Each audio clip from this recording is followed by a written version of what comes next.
Hare Krishna. So we have seen 13th chapter titled The Nature, the Enjoyer and the Consciousness. Elaborately, Shloka by Shloka. Now let's see the summary of the entire chapter with all the 35 shlokas together. So what is the connection between chapter 12 and chapter 13? So there's a transition that is happening. So as we have seen in Bhagavad-gita, the first 6 chapters, they talk about attaining bhakti through karma, karma yoga. Middle 6 chapters exclusively talk about bhakti. And the last 6 chapters talk about attaining bhakti through jnana yoga. So now here, 12th chapter was the last chapter which was talking about bhakti exclusively. So in this chapter, Krishna made a point. He promised that he will deliver his devotees from the cycle of birth and death. Mrityu samsara sagarat. So now the details, philosophical details of how to extricate oneself from this material nature or from this material world or from the ocean of birth and death, Krishna is giving all the philosophical points here in the next section, that is from chapter 13 to chapter 18, and is also called as the Jnana section. And chapter 13 is titled as the nature, enjoyer and consciousness. That is the material nature, the super soul and the individual soul. So let's start and we'll go through the entire chapter and understand the flow and also understand the connection between the verses which are there. So it all starts with the first verse where Arjuna is asking question. So 6 questions is asked by Arjuna. That, oh Krishna, can you please explain first Prakriti, second Purusha, third Kshetra, and then Kshetragya, Jnanam and Jneyam. So in this way, these are the six questions that Arjuna has asked. And what is Krishna doing now throughout the chapter? He's trying to answer these 6 questions. He's trying to describe these 6 topics that Arjuna is asking him to describe. So from Shloka number 2 to 7, Krishna is describing about Kshetra and Kshetragya and some part of Jnana also. So here we see in Shloka number 2 and 3, very clearly Krishna has spoken about Kshetra, about the body, and individual soul as being the Kshetragya, and in Shloka number 3 he makes it clear that I am also one of the Kshetragya. That is, Paramatma or super soul is also one of the knower of the body. Now after that, from 4 to 5, Shloka number 4 and 5, now Krishna is promising, he's quoting some authorities and he's promising to explain Arjuna elaborately the topic of Kshetra and Kshetragya. Now after that, Shloka number 6 and 7. Now this shloka, these 2 shlokas are very, very important. They are actually talking about how this entire material body, the Kshetra or the field of activity, is made up of. And then we also understood through elaborate discussion that it is made up of 24 material elements. 24. So 5 are the Pancha Mahabhuta, earth, water, fire, air, ether. And then the 5 senses, that is knowledge acquiring senses.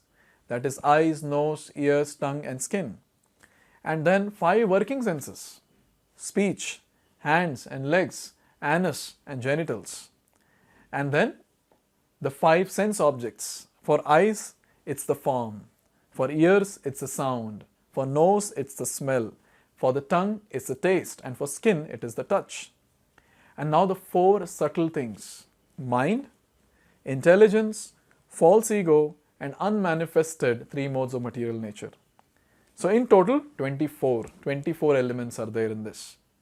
So in this way, our entire body, both gross and subtle body, is made up of these 24 elements. And 25th element is the Kshetragya, that is the individual soul, and 26th element is the Paramatma or the super soul. So now after speaking about this, now Krishna takes us through elaborate discussion on process of acquiring knowledge. And he has elaborately spoken about this particular thing from Shloka number 8 to 12. But one very important point here in this set of shlokas is, anyone who takes to devotional service, So let me find the exact word. Mai chananya yogena bhaktir avyavicharini. The process of knowledge terminates in unalloyed devotional service to the Lord. So anyone who does this, that is unalloyed devotional service to Lord Sri Krishna, at that time, all these qualities as are mentioned here, starting from amanitvam, going till tattva jnanartha darshanam, all this will manifest automatically. There is no need of any extra endeavor. So devotional service has to be done, everything else will manifest automatically. So this is mentioned from Shloka number 8 to 12.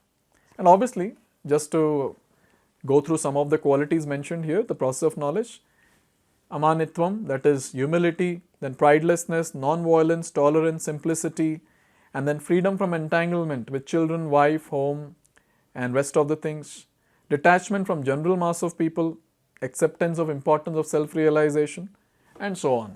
So many others are there. So total 20 process of knowledge are given here.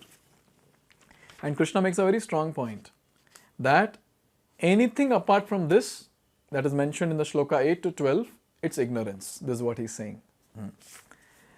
Now, from Shloka number 13 to 19, object of knowledge is spoken.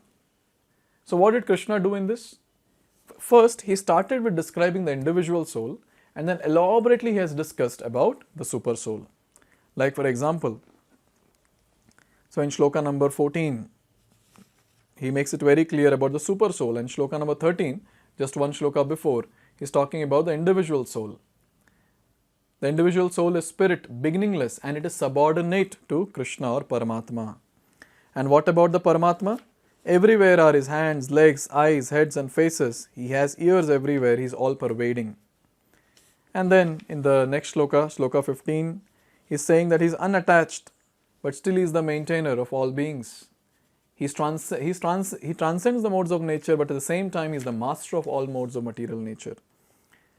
And then he is subtle, he is beyond the power of the material senses to see or to know. And then he is divided, he appears to be divided amongst all beings, but he is never divided.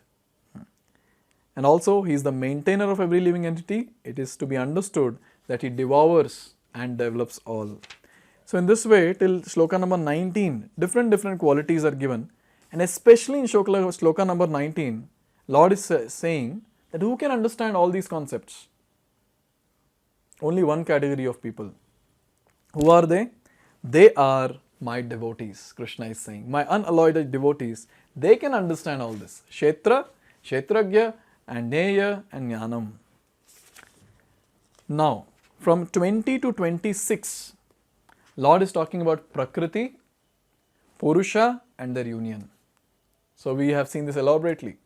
The material nature which makes up this body, and two Purushas. One Purusha is we, the living entities, the individual soul. But we are not the real Purusha. Real Purusha is Paramatma or the super soul. So here in this particular section, we have seen that how the living entities are beginningless, and their transformations in the modes of matter are products of material nature. And then there are various other things that we saw. The living entity is the cause of the various sufferings and enjoyments in this world, whereas the nature is the cause of all material causes and effects. And then it is here we see about the super soul. Here we see about the living entity and the material nature. The living entity in material nature thus follows the ways of life, enjoying the three modes of material nature. And this is due to what? Due to the association of the material nature. And because of this, Karanam Guna Sangosya, because of the Sangha of the three modes of material nature, he meets with good and evil among various species. He takes different bodies. So in this way, till Shloka number 26, lots of wonderful concepts are mentioned about Prakriti, Purusha and their union. And finally, towards the end, Shloka number 27 to 35, Jnana Chakshu is mentioned. The person who has got the clear vision, who can see things as they are. He understands in this clear vision, in this entire section, 27 to 35, what is that clear vision? What is that Jnana Chakshu that is spoken about? Like Shloka number 27, it is spoken about every entity is a combination of Prakriti and Purusha. Everything that we see around is a combination of Prakriti, the material nature, and the living entity, the individual living entity. So that's how, everywhere the living entities are there. And then from 28 to 31, a true seer's vision of Jiva, Prakriti and Paramatma is mentioned. So there we understood very clearly how the Jiva, the spirit soul, individual spirit soul, and supreme spirit soul, that is super soul, they are different. Then we also understood how the individual soul, the body made up of the material elements, is different, and how the material body, which is made up of the material elements, and the super soul, they are different. So in this section, it was very clear that individual soul, super soul, and Prakriti, they are three different entities. And after that, finally, from Shloka number 32 to 35, the non-doership of the soul is spoken about. That how the material body does everything. And what does the soul do? Soul is just a person, an entity which just desires.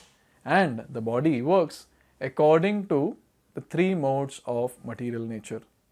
So in this way, Krishna has given a very, very wonderful philosophical overview of the material nature, the individual soul, and the super soul.